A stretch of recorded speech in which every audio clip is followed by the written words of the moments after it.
Welcome dear students to NDA maths classes by DB sir. तो बच्चों, आज की इस क्लास में हम डिस्कस करेंगे theorem 6.4 own similarity of triangles.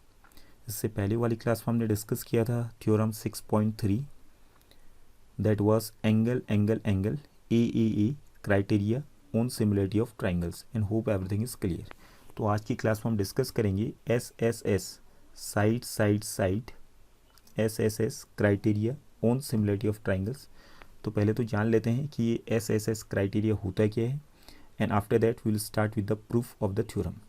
Okay, अगर आपके सामने में कोई भी दो ट्राइंगल हैं, अगर उन दोनों ट्राइंगल्स के जो कॉरस्पॉन्डिंग साइड्स हैं उनका रेशियोज़ अगर इक्वल आ जाए तो हम कहेंगे कि उनके जो कॉरस्पॉन्डिंग एंगल्स हैं वो ऑटोमेटिकली इक्वल हो जाएंगे और दोनों ट्राइंगल सिमिलर हो जाएंगे। मीन्स यहाँ पे आपको केवल साइड्स पे फोकस करना है कि दो ट्राइंगल्स आपके सामने में हैं और चेक कीजिए उनके जो कॉरस्पॉन्डिंग साइड्स हैं उनका रेशियो अगर इक्वल आ रहा है या नहीं आ रहा है। अगर इक्वल आ रहा है कॉरस्पॉन्डिंग साइड्स का जो रेशियो है, जितने भी कॉरस्पॉन्डिंग साइड्स हैं, तीन आपकी कॉरस्पॉन्डिंग साइड्स होंगे, तो तीनों कॉरस्पॉन्डिंग साइड्स के जो रेशियो हैं अगर वो इक्वल आ जाए एक दूसरे के, तो in that case we will say that दोनों ट्राइंगल को सिमिलर होना पड़ेगा, यानी कि उनके कॉरस्पॉन्डिंग एंगल्स को ऑटोमेटिकली इक्वल होना पड़ेगा। ओके, तो जैसे आप देख रहे होंगे स्क्रीन पे triangle A B C and triangle P Q R. तो मान लेते हैं ए बी का कॉरस्पॉन्डिंग साइड पी क्यू है, बी सी का कॉरस्पॉन्डिंग साइड क्यू आर हो गया और ए सी का कॉरस्पॉन्डिंग साइड पी आर हो गया। तो यहाँ पे अगर हमने देखा ए बी की जो लेंथ है और पी क्यू की जो लेंथ है उन दोनों को डिवाइड किया A B upon P Q और इसका रेशियो निकाला, पूरा कैंसिल करके सिंपलेस्ट फॉर्म में लिखा। ओके, और वैसे ही आपने B C upon Q R निकाला और वैसे ही आपने A C upon P R निकाला और देखा कि तीनों रेशियोज़ एक दूसरे के इक्वल आ गए, मतलब तीनों रेशियोज़ प्रोपोर्शनल हो गए। प्रोपोर्शनल का मतलब इक्वल हो गया, ठीक है। तो तीनों रेशियोज़ क्या हो गए, आपस में इक्वल हो गए। तो हमने कहा यहाँ पे कि कॉरस्पॉन्डिंग साइड्स का जो रेशियो है वो प्रोपोर्शनल हो गया है। इन दैट केस डायरेक्टली आप कह सकते हैं कि ट्राइंगल ए बी सी जो है ट्राइंगल पी क्यू आर के सिमिलर होगा, इसको होना पड़ेगा। ओके, यानी कि इनके जो कॉरस्पॉन्डिंग एंगल्स हैं उनको जो है इक्वल होना पड़ेगा, ये चीज़ें।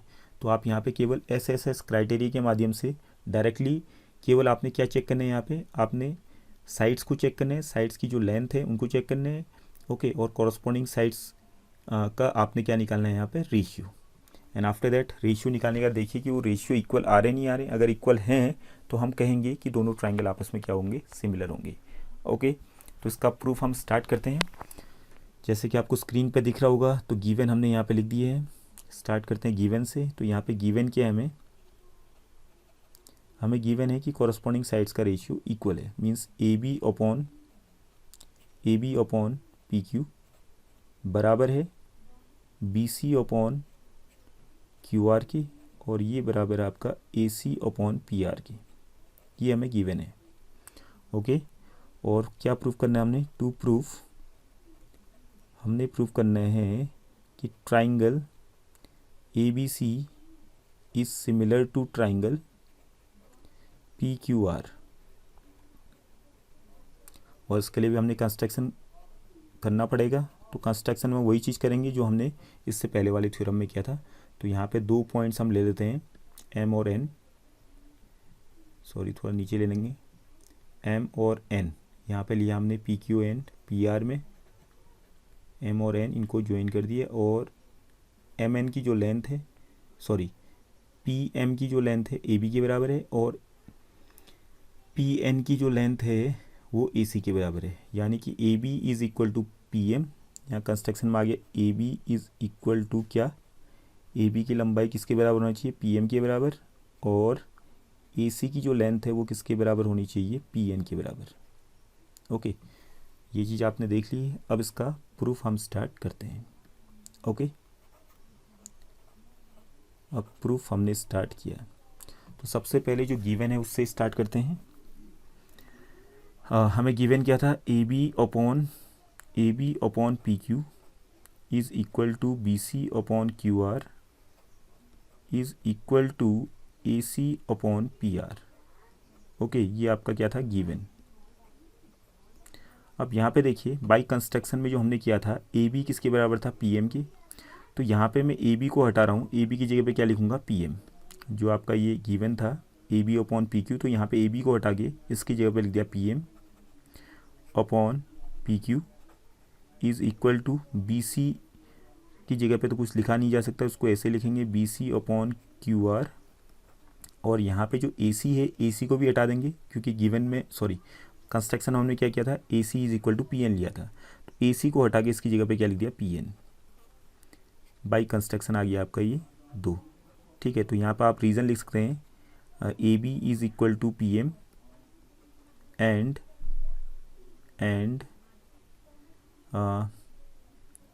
ए C is equal to P N by construction okay, ये आपने लिख दिया रीज़न।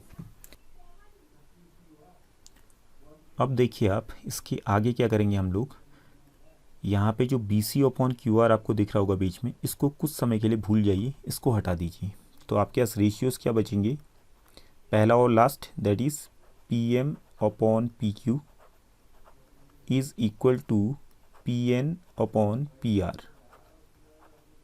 ओके, अब आइए आप ट्राइंगल पी क्यू आर में, तो देखिए फिगर यहाँ बना हुआ है, ट्राइंगल पी क्यू आर में आप आइए। अगर सपोज़ कीजिए आपको प्रूफ करना होता है यहाँ पे कि एम एन पैरेलल है क्यू आर की, अगर आपको प्रूफ करना होता है M N parallel to Q R, तो आप किसका यूज़ करते, converse of B P T का यूज़ करते, जाहिर सी बात है। अब converse of B P T का यूज़ करने के लिए मुझे क्या चाहिए होगा फिर, P M upon M Q is equal to P N upon N R, तभी जाके मैं converse of B P T का यूज़ कर पाऊँगा। ओके, तो मुझे क्या चाहिए, P M upon M Q is equal to P N upon N R, और उसके बाद मैं converse of B P T का यूज़ कर लूँगा तो मुझे मिल जाएगा M N parallel to Q R. Okay, but यहाँ पे जो हमने लास्ट रेशियो यहाँ पे छोड़ रखा है P M upon P Q नीचे में है।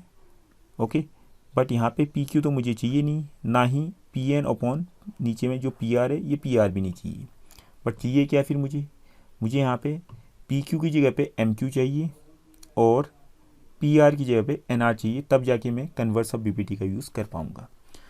तो अब मुझे इनको हटाना है और हटाने के साथ साथ इनकी जगह पे पी क्यू को छोटा बना के एम क्यू बनाना है और पी आर को भी छोटा करके एन आर बनाना है। ठीक है, जब कभी भी हमें ऐसा करना होता है, जिस चीज़ को हटाना होता है, तो उसको हम कहाँ लाते हैं, न्यूमरेटर में। ओके, और उसके बाद ऑपरेशन करते हैं +1 या -1 का, तो यहाँ पे हम +1 ना करके -1 करेंगे दोनों तरफ, क्योंकि हमने पी क्यू को छोटा करना है, माइनस करना है, तो पी क्यू को जब छोटा करूँगा तभी जाके तो एम क्यू बनेगा। ओके, तो यहाँ पे दोनों तरफ -1 क्यों करूँगा, ताकि मैं पी क्यू को छोटा करके एम क्यू बना सकूँ।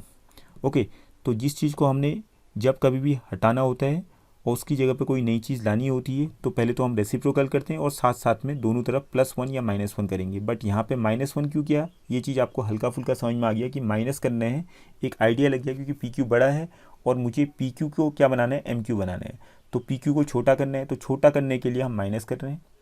अगर सपोज़ कीजिए यहाँ पी क्यू ना हो करके एम क्यू होता, पी क्यू की जगह पे अगर एम क्यू होता और पी आर की जगह पे एन आर होता, और हमें एम क्यू को पी क्यू बनाना होता, तो उस केस में हम उल्टा करते, एम क्यू को फिर ऊपर ले जाते, फिर दोनों तरफ क्या करते, +1 करते, क्योंकि एम क्यू को फिर हमें पी क्यू बनाना है, एम क्यू छोटा है, पी क्यू बड़ा है, तो छोटे को बड़ा बनाना है। बट यहाँ पे जो है बड़े को छोटा करना है, तो हमने क्या किया, पहले तो उसको ऊपर ले गए, ऊपर इन द सेंस दोनों तरफ आप पहले क्या करेंगे, रेसिप्रोकल उल्टा कर दीजिए दोनों तरफ, P Q upon P M, ये उल्टा कर दिया, और यहाँ भी आपने उल्टा कर दिया, P R upon P N, और फिर क्या कर दिया दोनों तरफ -1 और यहाँ भी -1। ओके, बीच में आ गया इक्वल टू। अब एलसीएम अगर लीजिए what you are left with, तो यहाँ पे एलसीएम लूँगा तो मेरे पास आ जाएगा पी एम एलसीएम में, और यहाँ बचेगा P Q minus P M into 1 P M, और यहाँ आ जाएगा अभी एलसीएम में पी एन और P R minus P N into 1 P N. अब इसके बाद सब्ट्रैक्ट कीजिए, तो अब देखिए फिगर पे जाइए, ध्यान दीजिए फिगर पे। अगर मैं पी क्यू में से पी एम को मीन्स घटाऊँ, तो घटाऊँ माने हटाऊँ, ओके, घटाना माने हटाना, तो पी क्यू में से पी एम को हटाइए, तो पी क्यू देखिए आप कहाँ से कहाँ तक है, पी क्यू कहाँ से कहाँ तक है, और पी एम कहाँ से कहाँ तक है। अब इनको पी एम को अगर मैं हटाऊँगा पी क्यू में से, तो क्या बचेगा मेरे पास, केवल एम क्यू बचेगा। फिगर पे क्लियर हो जा रहा है। तो पी क्यू में से पी एम को हटाने पर हमारे पास बचा एम क्यू, अपॉन नीचे में तो आपका पी एम ही है और इक्वल टू पी आर में से, पी आर माने ऊपर से लेके नीचे तक पूरा हो गया है पी आर, और पी आर में से किसको हमने माइनस करना है, पी एन को। तो पी एन को आपने हटाना है, तो पी एन को हटा दीजिए तो what you are left with N R. ठीक है, तो फिगर पर आपका क्लियर हो जाएगा N R upon P N. ठीक है, अब आपका आ चुका है, आप कन्वर्स ऑफ बीबीटी का यूज़ कर सकते हैं। अब इसका वापस रेसिप्रोकल कीजिए वंस अगेन, फिर उल्टा कर दीजिए, तो आपके पास आ जाएगा P M upon M Q जो हमें चाहिए था is equal to P N upon N R, ये हमारे पास आ चुका है। ठीक है, सो देयर फॉर सीधे लिख देते हैं हम शॉर्ट में, therefore by converse of BBT लिख देते हैं यहाँ, converse of basic proportionality theorem, converse of basic proportionality theorem M N will be parallel to, M N parallel हो जाएगा किसके, क्यू आर की।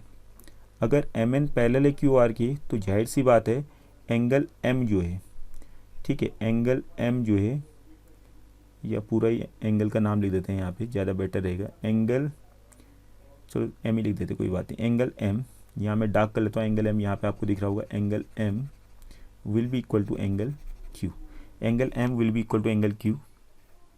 ये कॉरस्पॉन्डिंग एंगल्स हो गए, क्योंकि लाइंस पैरेलल होंगी तो कॉरस्पॉन्डिंग एंगल्स इक्वल हो जाएंगे। ओके, एंड एंगल एन किसके बराबर हो जाएगा, एंगल एन हो जाएगा एंगल आर के बराबर, angle N will be equal to angle R. Okay, hope this is clear. तो यहाँ पे आप लिख सकते हैं कॉरस्पॉन्डिंग एंगल्स, कॉरस्पॉन्डिंग एंगल्स, इसका रीजन आपने लिख दिया। ठीक है, एंगल एम जो है एंगल क्यू के बराबर आ गया और एंगल एन जो है एंगल आर के बराबर आ गया। आप ध्यान देंगे यहाँ पे, क्योंकि अब आपने triangle P M N, triangle P M N और ट्राइंगल पी क्यू आर को सिमिलर करने हैं। ओके, अगला स्टेप, इतना आपको क्लियर हो जाएगा। थोड़ा सा लेंदी वाला थ्योरम, तो प्रोसेस नोट कीजिए। अभी तक हमने क्या किया, केवल गिवन का यूज़ कर रखा और कंस्ट्रक्शन का यूज़ किया, उसके बाद हमने कन्वर्स ऑफ बीबीटी का यूज़ करते हुए M N parallel to Q R किया, तो और कॉरस्पॉन्डिंग एंगल्स इक्वल आ गए। अब सिमिलरिटी के लिए हमारे पास क्राइटेरिया जो हमने पढ़ा था इससे पहले वाली क्लास में, एंगल एंगल एंगल वाला जो क्राइटेरिया है, तो हम लिख देंगे in triangle P M N and triangle P Q R, इन दो ट्राइंगल में angle P is equal to angle P, common हो गया आपका, ये दोनों में कॉमन है। ओके, कॉमन, और angle M is equal to angle Q और angle N is equal to angle R। So therefore by angle angle angle criteria triangle PMN जो है आपका क्या हो जाएगा, सिमिलर हो जाएगा ट्राइंगल PQR की। ओके, दोनों ट्राइंगल आपस में सिमिलर हो गए। अगर ये सिमिलर हो गए तो इनके कॉरस्पॉन्डिंग साइड्स को भी इक्वल होना पड़ेगा फिर। तो यहाँ से हमारे पास आ जाएगा this implies that triangle PMN और ट्राइंगल PQR सिमिलर हो चुके हैं कॉरस्पॉन्डिंग एंगल्स के माध्यम से, by angle angle angle criteria से। तो इनके कॉरस्पॉन्डिंग साइड्स के जो रेशियो है उनको भी इक्वल होना पड़ेगा। That means PM upon PQ will be equal to MN upon QR will be equal to PN upon PR। Okay, ये आप ध्यान दीजिएगा इस वाले स्टेप में, PM upon PQ is equal to MN upon QR is equal to PN upon PR। अब क्या करेंगे आप लोग, अब फिर से जो कंस्ट्रक्शन हमने किया था, कंस्ट्रक्शन में क्या था, PM किसके बराबर लिया था हमने, PM is equal to AB था। तो PM को यहाँ हटा देता हूँ, PM की जगह पे AB लिख देता हूँ, AB upon PQ is equal to, यहाँ तो कोई चेंजेस नहीं आएंगे, MN अपॉन QR में कोई चेंजेस नहीं आएंगे, और बट यहाँ पे PN की जगह पे आ जाएगा हमारा, PN किसके बराबर लिया था कंस्ट्रक्शन में, AC के बराबर। तो PN को हटा के इसकी जगह पे हमने लिख दिया AC अपॉन नीचे में PR ही रहेगा। ओके, इसको मैं, चलो इसको ऐसे लिख देते हैं, कोई बात नहीं, बट इसके बाद बट लिखा हमने, और जो स्टार्टिंग में जो मैंने स्टार्ट किया था जिस चीज़ से, वही चीज़ मैं दोबारा यहाँ पे लिख रहा हूँ जो गिवन में था हमारा। गिवन में क्या था देख लीजिए आप, AB upon PQ is equal to BC upon QR is equal to AC upon PR, और इसी से मैंने प्रूफ भी स्टार्ट किया था। फिर वापस मैंने ये लिख दिया, but AP upon PQ is equal to BC upon QR is equal to AC upon PR। Okay, ये गिवन के अकॉर्डिंग आ गया है, और इससे पहले वाला हमने प्रूफ कर रखा है। ओके, तो दोनों चीज़ें अलग अलग हैं, तो ध्यान दीजिए इससे पहले वाला स्टेप में हमने ये प्रूफ करके लाए थे और ये जो हमने लिखा हुआ है ये गिवन में था। अब देखिए दोनों को कंपेयर कीजिए, दोनों में A B upon P Q, A B upon P Q दोनों में, A C upon P R, A C upon P R दोनों में है। और यहाँ पे बीच वाले अगर रेशियोज़ की बात करें तो यहाँ के जो दोनों डिनोमिनेटर है वो सेम है। तो अगर डिनोमिनेटर सेम है तो न्यूमरेटर को भी इक्वल होना पड़ेगा, ठीक है। Okay, hope this is clear.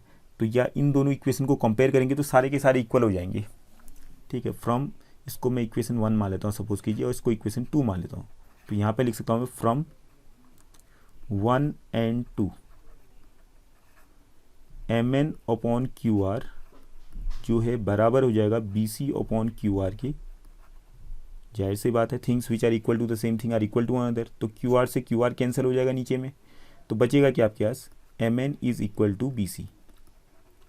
Okay, hope this is clear. तो इसके बाद फिर आता है आपका कॉन्ग्रुएंसी ऑफ ट्राइंगल, जो आप छोटे ट्राइंगल हैं यहाँ पे। तो ट्राइंगल, कौन कौन से ट्राइंगल की बात करें हम, in triangle A B C and triangle P M N. तो देखिए फिगर में ध्यान से, ट्राइंगल ए बी सी में जाइए और ट्राइंगल पी एम एन में जाइए। तो इन दो ट्राइंगल में है क्या, ए बी किसके बराबर था, पी एम की, बाई कंस्ट्रक्शन हो गया, बाई कंस्ट्रक्शन, ओके। और बी सी जो है आपका किसके बराबर हो गया, बी सी हो गया एम एन के बराबर है। अभी प्रूफ किया था हमने फ्रॉम इक्वेशन 1 and 2 में, जो अभी प्रूफ किया हमने यहाँ पे, ओके। और उसके बाद तीसरा है A C is equal to P N, ये भी बाई कंस्ट्रक्शन आ गया, by construction, okay. So therefore इसको मैं पहले वाला मिटा देता हूँ, ठीक है। तो उससे जो जगह यहाँ पे कम पड़ गई, तो उसको स्टार्टिंग वाला जो है थोड़ा सा मैं मिटा लेता हूँ, उसके बाद ये आपका होगा फर्दर, ठीक है। तो ये पहला वाला पार्ट यहाँ पे आपको समझ में आ ही गया है।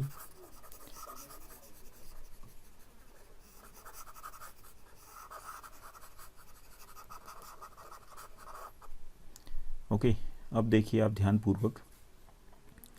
सो देयरफॉर हमने दिया by S S S triangle A B C is congruent to triangle, दोनों ट्राइंगल आपस में क्या हो गए, कॉन्गुरेंट हो गए, triangle P M N.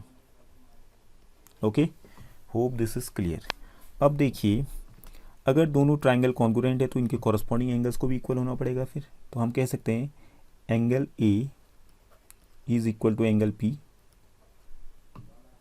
By C P C T, okay. Angle B is equal to angle M and angle C is equal to angle N. ये आ गया बाई, ये तीनों किससे आ गया, by C P C T, corresponding parts of congruent triangles, okay. But फिर से हमने यूज़ किया, यहाँ पे इंटरप्शन हो गया। अब देखिए एंगल बी एंगल एम के बराबर है, ठीक है, ये तो आ गया by C P C T से, होंगे ट्राइंगल ए बी सी और ट्राइंगल पी एम एन अगर कॉन्गुरेंट है तो इनके कॉरस्पॉन्डिंग एंगल्स इक्वल होंगे। बट एंगल बी किसके बराबर था, एंगल एम किसके बराबर था, एंगल क्यू के बराबर, जो कि हमने प्रूफ किया था, ठीक है। अगर आप देखेंगे यहाँ पे तो इससे थोड़ी देर पहले हमने प्रूफ किया था, यहाँ पे मैं इसको रेड कलर से इंसर्कल कर रहा हूँ, ध्यान देंगे आप लोग। रेड कलर से मैंने यहाँ पे गोल कर दिया, आप देखिए आप ये जिगजैग मोशन में कॉरस्पॉन्डिंग एंगल्स करके लिखा है यहाँ पे, angle M is equal to angle Q, angle N is equal to angle R, ये हमने प्रूफ कर रखा था। तो यहाँ पे देख सकते हैं angle M is equal to angle Q, but angle M is equal to angle Q and angle N is equal to angle R. So यहाँ से कंक्लूजन क्या आ गया, फिर यहाँ से कंक्लूजन ये आ गया कि अगर एंगल बी एंगल एम के बराबर है और एंगल एम एंगल क्यू के बराबर, तो things which are equal to the same thing are equal to one another. So angle B और एंगल क्यू भी आपस में क्या हो जाएंगे, बराबर हो जाएंगे, ठीक है। तो यहाँ से लिख सकते हैं angle B is equal to angle Q and in the same manner angle C angle N के बराबर है और एंगल एन जो है एंगल आर के बराबर है। तो हम कह सकते हैं यहाँ से angle C will be equal to angle R, okay. Things which are equal to the same thing are equal to one another, angle C is equal to angle R, okay. और angle A equal to angle P तो by C P C T से आ ही गया था। तो हम कह सकते हैं यहाँ पे in triangle A B C and triangle P Q R, triangle P Q R angle A is equal to angle P, ये बाइसेपिसिटी ऊपर आ गया था, और angle B is equal to angle Q हमने नीचे में भी प्रूव कर रखा है just, and angle C is equal to angle R. तो आप देख रहे होंगे ये चीज़ हमें गिवन नहीं थी, बट हमने ये प्रूव कर दिया। हमें गिवन क्या था कि हमें ये गिवन था कि कॉरस्पॉन्डिंग साइड्स का रेशियो इक्वल है, A B upon P Q is equal to B C upon Q R is equal to A C upon P R, इतना ही हमें गिवन था। तो बाई कंस्ट्रक्शन ये सारी चीज़ें प्रूफ हमने स्टार्ट किया, और आगे चलते चलते हमने ये प्रूव कर दिया है कि ट्राइंगल ए बी सी और ट्राइंगल पी क्यू आर में जो है अगर इनके कॉरस्पॉन्डिंग साइड्स का रेशियो इक्वल होता है तो उसका यूज़ करते करते हमने दिखा दिया कि एंगल जो कॉरस्पॉन्डिंग एंगल्स हैं ये भी इक्वल हो गए हैं। सो thus we can say that triangle ABC is similar to triangle PQR. Okay, hope this is clear. तो स्टेप से आपने प्रूव करनी चीज़ें। तो हालांकि ये वाला जो आपका थ्योरम है थोड़ा सा लेंदी थ्योरम है as compare to the first theorem, but steps आपने नोट करने, स्टेप बाय स्टेप याद करेंगे तो क्लियर हो जाएगा आपका। तो सबसे पहले हमने क्या किया है देख लीजिए आप, ठीक है। कन्वर्स ऑफ बीपीटी का यूज़ करने के लिए हमने जो गिवन था उसका रेशियोज़ का यूज़ किया। तो एक चीज़ आपके दिमाग में होनी चाहिए, कन्वर्स ऑफ बीपीटी आपने यूज़ करनी है। उसके बाद फिर आपने कॉरस्पॉन्डिंग एंगल्स का दिखा दिया, फिर आपने सिमिलरिटी ऑफ ट्राइंगल का भी यूज़ कर लिया इसमें, जो इससे पहले हमने एंगल क्राइटेरिया पढ़ा था।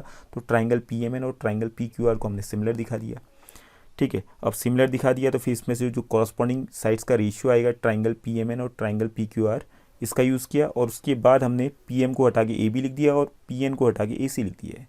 फिर ये जो इक्वेशन बना, इस इक्वेशन को और जो गिवन इक्वेशन था आपका A B upon P Q is equal to B C upon Q R is equal to A C upon P R, इनको कंपेयर कर दिया। इन दोनों को कंपेयर करने पे हमें मालूम हो चुका है कि एम एन जो है बी सी के बराबर आ गया। तो एट द एंड हमारा टारगेट था ए बी सी और पी एम एन को क्या करना, कॉन्ग्रुएंट करना। तो इन दोनों को कॉन्ग्रुएंट करनी है, हम तो कॉन्ग्रुएंट कर दिया, तो बाकी कहानी आपके सामने क्लियर कट है। ओके, तो इसको बार बार एक बार ध्यान से देखिए, समझिए, चीज़ें सिंपल हैं, लेकिन ब्रेकअप करके याद कीजिएगा, समझिएगा, तब जाके बेटर अंडरस्टैंडिंग के साथ आपको ये रिटेन रहेगा। ओके, तो आज की क्लास में इतना ही। In the next class we will discuss theorem 6.5। हालांकि वो इससे छोटा है, बट इस वाले थ्योरम को आपने विशेष ध्यान देना है। Okay, once again I am telling you, step by step याद कीजिए, मीन्स याद क्या कीजिए, समझिए, और उसके बाद ये आपका अच्छे से रिटेन हो जाएगा। So thank you for today's class.